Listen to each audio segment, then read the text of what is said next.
about, are there any perks of being an inmate in prison?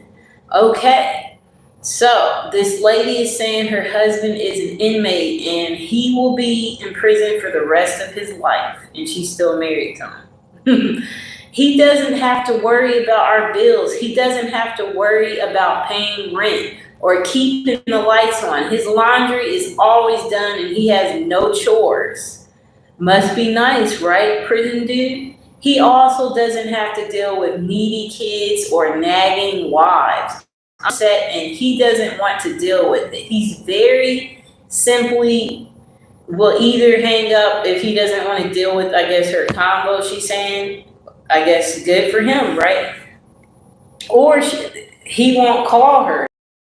Or she said he won't read her letters if he's tired of hearing from her. And then she said, I will say he has worries I'll never understand as well. So she said that she does know that life for the incarcerated is difficult in its own way, but she said, I wouldn't give to have someone help me with the basics in life. I guess she hopes, Just hold on a second.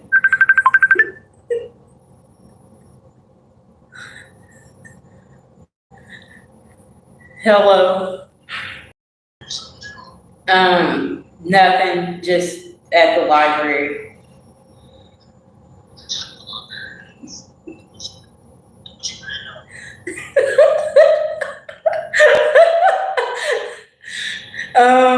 I would tell you about it, but yeah, I was in the middle of something, but what's going on?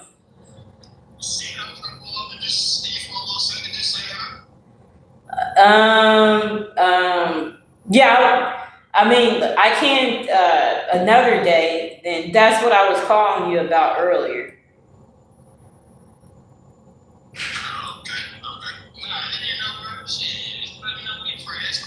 Okay, can I call you in about 20 minutes?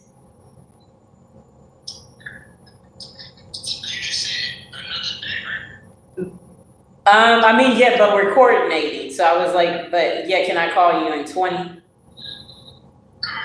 Okay, bye. Sorry, folks, I had to take the call. Okay, so look, I guess she's just saying that she's struggling with the basic necessities. That's what it sounds like, that for her, she wishes she didn't have to worry about paying rent.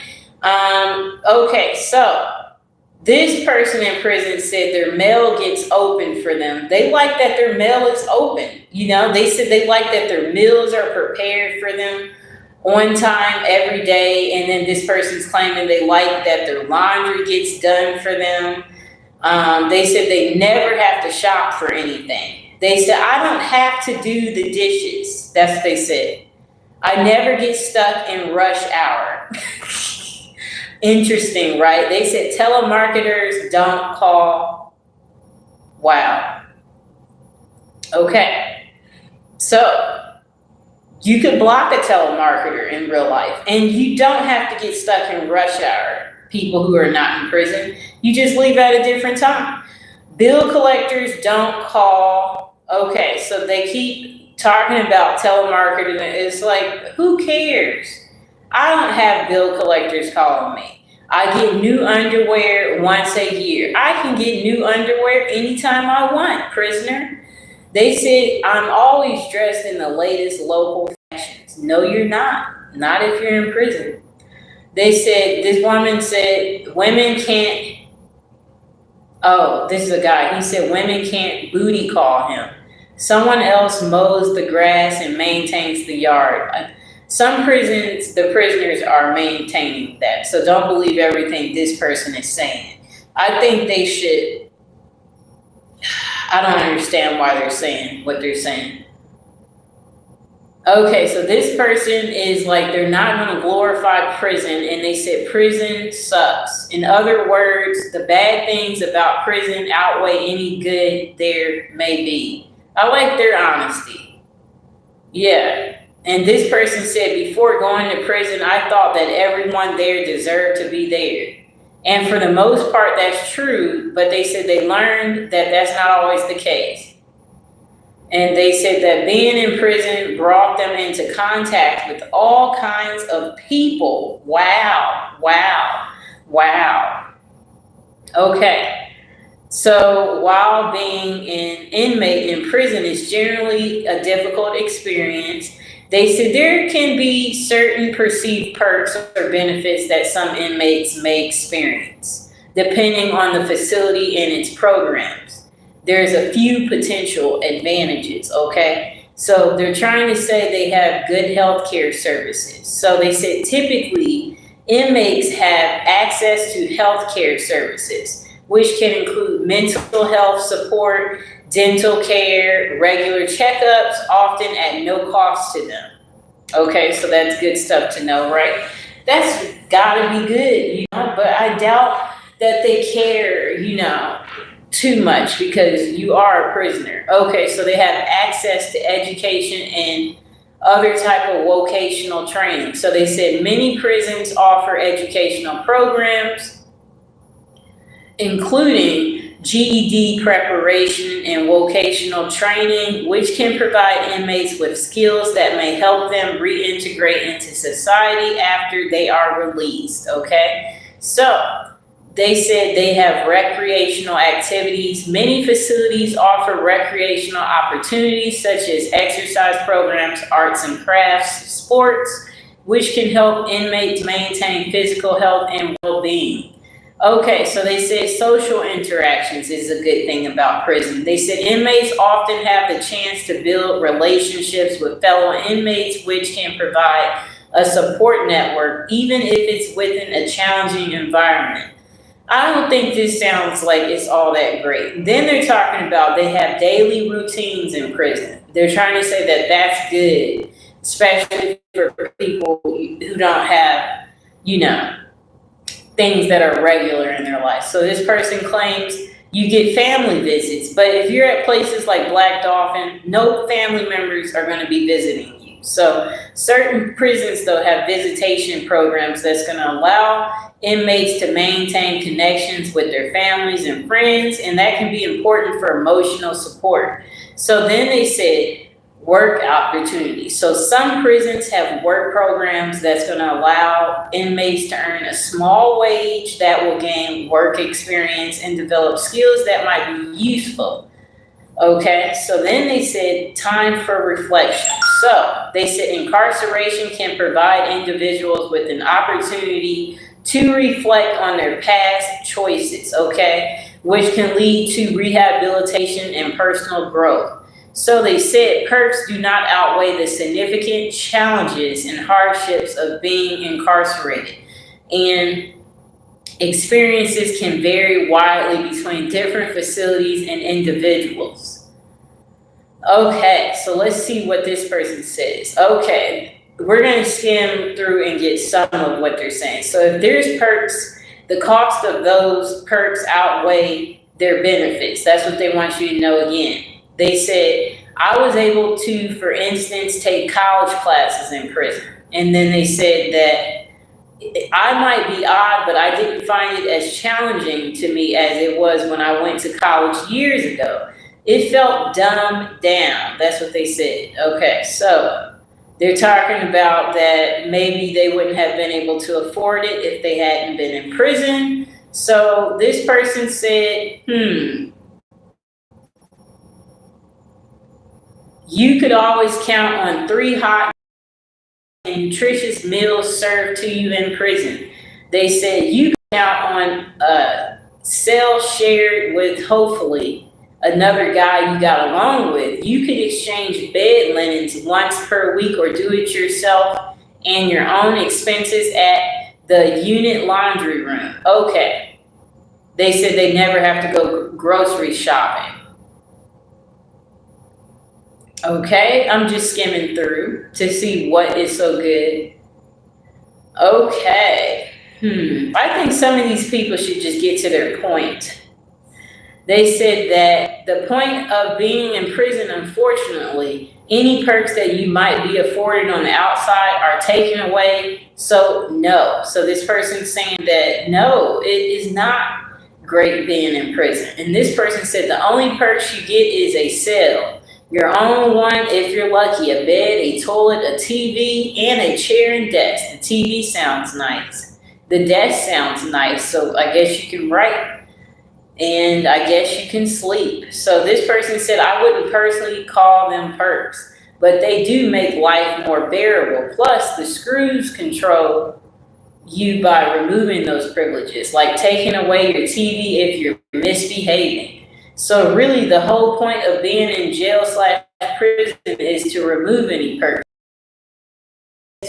PlayStation 2 is a perk, and I guess it is in a way. I'm not a fan of old PlayStation games. I think you can also buy DVDs, but I would eat into your weekly budget. I think you also have to be an enhanced prisoner to get one.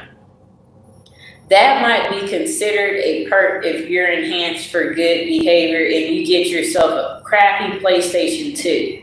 Who knew they could play PlayStation 2 in prison?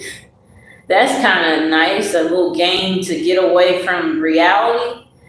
Okay, so this person said they've been volunteering in prisons for 8 years now. And one comment they've heard over and over again is, if I didn't get locked up when I did, I would be deceased by now. That's what they said. Sometimes when all else fails and intervention comes from above, there is no other plausible explanation. Prison could be your one and only opportunity to take stock of your life, folks. Think about all the goals you had for yourself before alcohol and drugs and crime took over. Take advantage of all the educational, vocational, therapeutic type of programming the prison system may offer you, okay? So, because they're trying to say that's the chance to turn your life around. All right.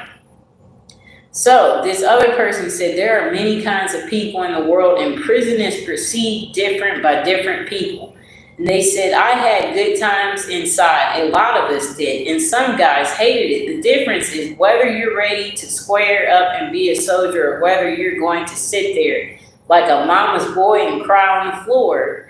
I don't know who's who, so I can only speak for my own point of view, a view shared by thousands and thousands of proper convicts throughout the U.S. Okay, so let's see what else is good about prison. Okay, so this person is talking about their little cellmates. They said they had some people hook them up with different teas and soups and clothes and tennis shoes, and then they assured that person that they would pay them back when they go to the commissary. So I guess they're saying they became close with different people when they were in prison. Okay, so this person is talking about, some type of gang. This person said they spent a lot of time in the library reading books and all the local newspapers every day. Okay. All right. So that person found something to do. Good for them. This person says, no, there are no perks in prison. With that being said, if you end up in prison and you get out again, it is up to each individual to find the positive in every life situation. This is the same for every human in any situation. Okay. They said it's not ideal. Okay. But there are different ways to improve as a human. Okay.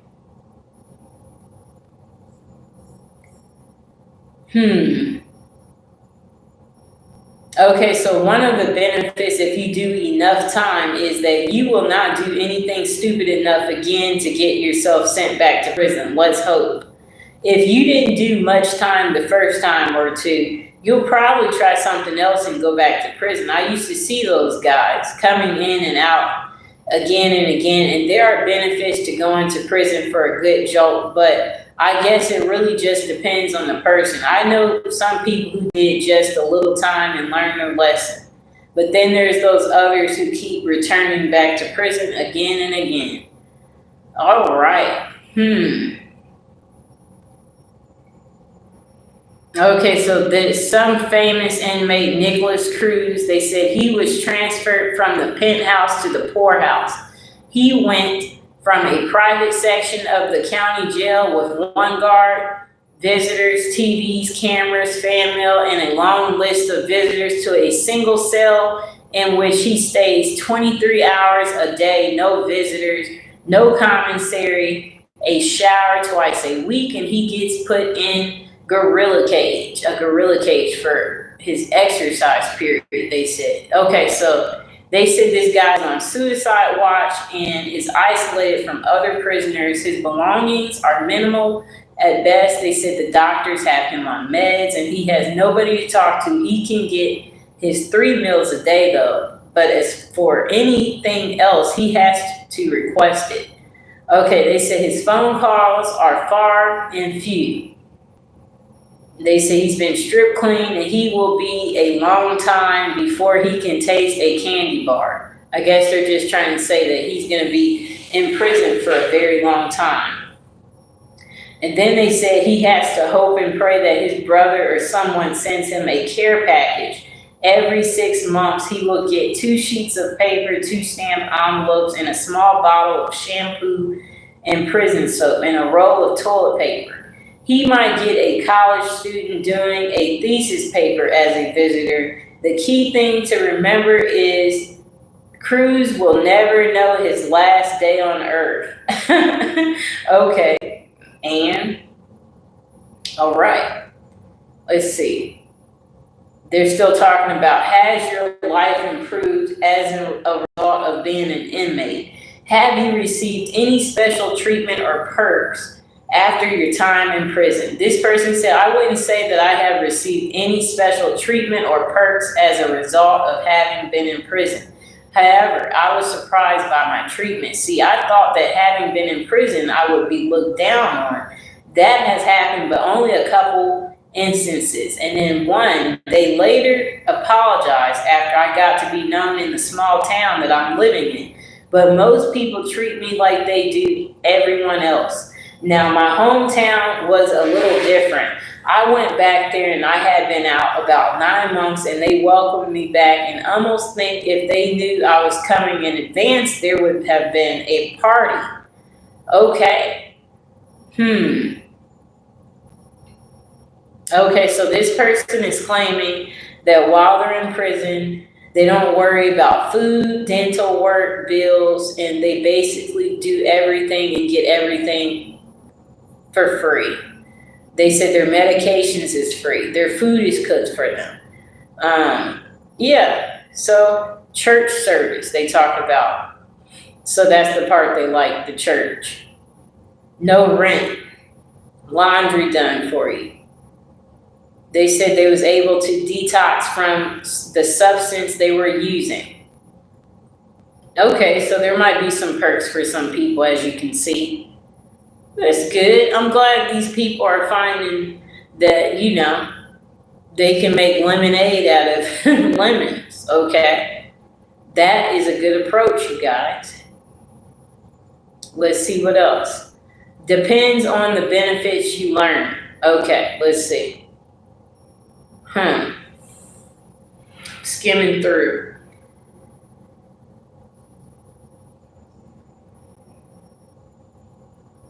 Okay, so this person said they found that spending some time behind bars gave them an incredible sense of confidence. Your space could be violated by people every day. Clothing could be taken by officers if they wanted to punish you, and being naked in front of 50 guys was a common occurrence. When I got out, I no longer needed things to feel safe and comfortable. I could be comfortable. They're trying to say they're comfortable now naked in front of people. They said it gave them the courage to do whatever they wanted to do in the moment where others might not. You also learn how to have fun without things, so you can have fun doing most anything. All right, that's a good sign. Okay, let's see what else they have to say.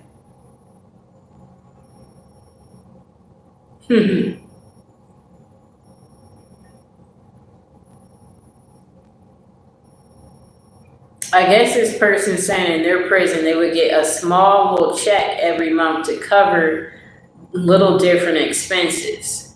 That's interesting. Okay. So this person said they were addicted to something and it helped with their addiction. Okay. Skimming through. That's kind of the moral of the story, you guys, is that, if you're there, there will be some things that, you might like, you might not.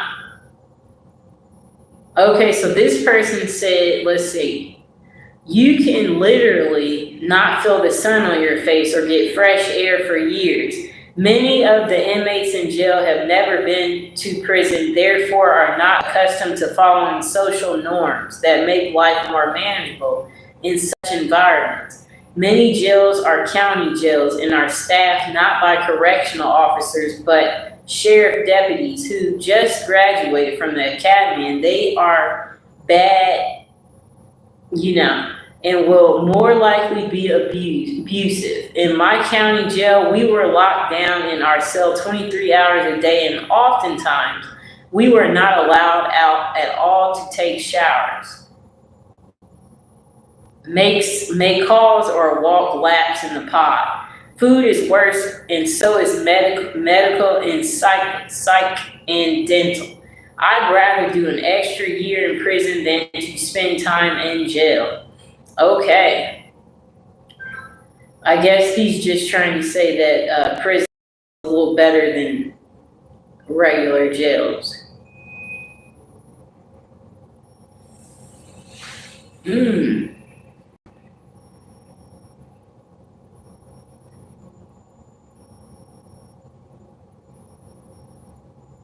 Okay, so this person was in a prison in Georgia, and they said they had met their girlfriend in prison. They said she worked at the store where they buy stuff, and that she ended up being their booty call. That's what he's saying.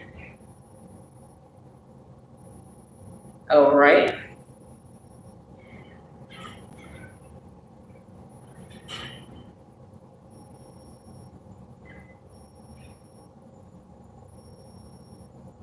Okay, so this person said, what kinds of prisoners are treated best in prison? Both times I went to prison, there were two main factors in who got treated the best by guards, and those were what color you were and how much time you had done. In my experience, the lifers were treated very differently because a lot of them had been there longer than a lot of the guards, and the officers get to know them. And oftentimes they are treated with actual respect and the rules aren't enforced the same for them. For example, at the prison I was in, there was an older woman named Alice, and she had been there for a very long time. And there was one guard in particular that was very fond of her and would give her any cigarettes he confiscated from restricted dorms. And he would walk around the yard and ask people to donate an item from snack line to her because no one ever put money on her books.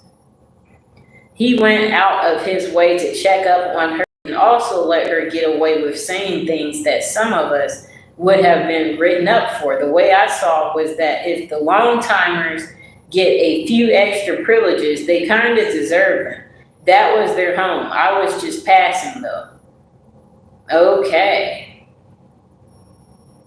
They said that, so some of the perks one gets simply for being a convicted felon. Younger people might be afraid of you and not want to associate with you because they think you're a piece of crap. A lot of churches judge convicts, even though, yes, lots of them welcome them and even cater to them, which is good for those with no support system. You will forever be limited in the kind of jobs you can get hired for, though. And then I guess they're talking about voting. It's just going to be really difficult to get employment. That's what this person keeps talking about. Okay. Interesting, you guys. So the person says, how do weaker inmates survive in prison? Firstly, unless you've got a sentence of 10 years or more, you're probably going to end up in a level 1 or level 2 prison like this person did. First, you'll go to reception, which has inmates of all different security levels, but it's highly regulated in reception, and you're in your cell 23 hours a day. So you're not likely to have the opportunity to get into too much trouble, especially if you're, I'm still reading this, hold on. If you're new and don't have some sort of problem already with someone you meet there. They're speaking in codes. Okay, so this person said the thing to remember is at a level 1 or level 2 prison, you're probably not going to encounter anything like prison rape or serious riots where people are getting stabbed left and right. To give you an idea of the level of seriousness we're talking about here, at most level 1 facilities, you can just walk away from the prison if you want to. Of course, if you do that, you'll never set foot on another level 1 yard, and a level 2 is just the next more serious yard. So it's not too hardcore. Okay.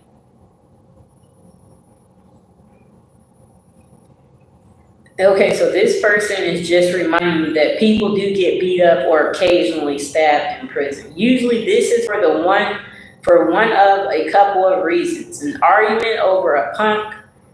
A punk is a homo inmate. 2, drug and gambling debts. 3, breaking the rules of your group, mostly race-based, such as a bunch of them or just one who has been assigned to do blah, blah, blah. And then that person, they're trying to say, will kick the crap out of you and force you to roll up. Okay, so then they said, sometimes if you take your butt whooping with blah, blah, blah, and promise to change your wicked ways, you can stay on the yard and even earn a bit of respect in the process. But no matter what prison you go to from then on, word has a way of getting around. And inmates take an active interest in searching your jacket if you're in for something like child molestation. Okay. Interesting, right, people? And then they're reminding you, don't snitch.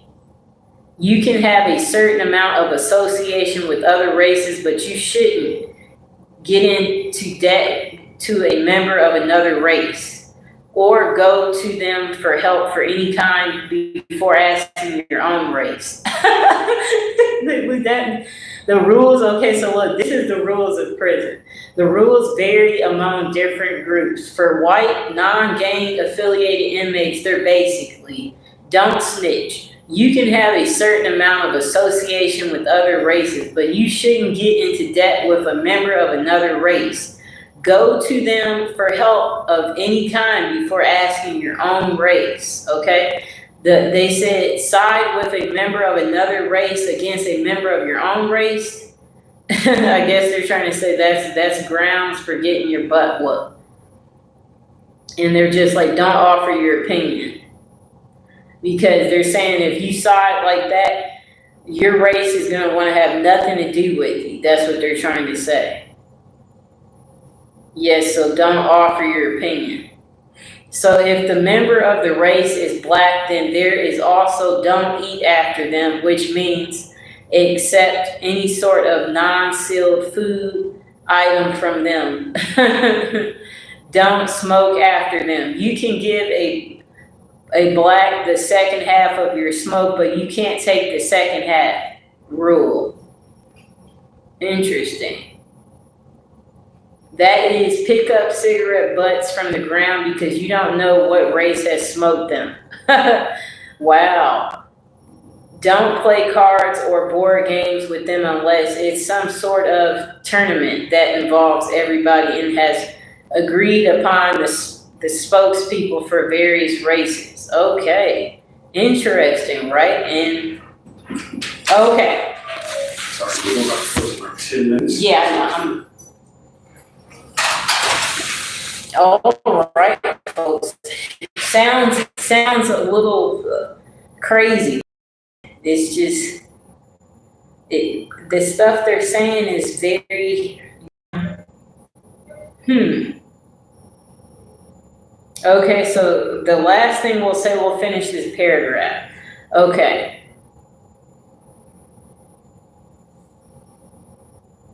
Okay. They're also talking about keep your area neat, shower every single day. That's one of the rules.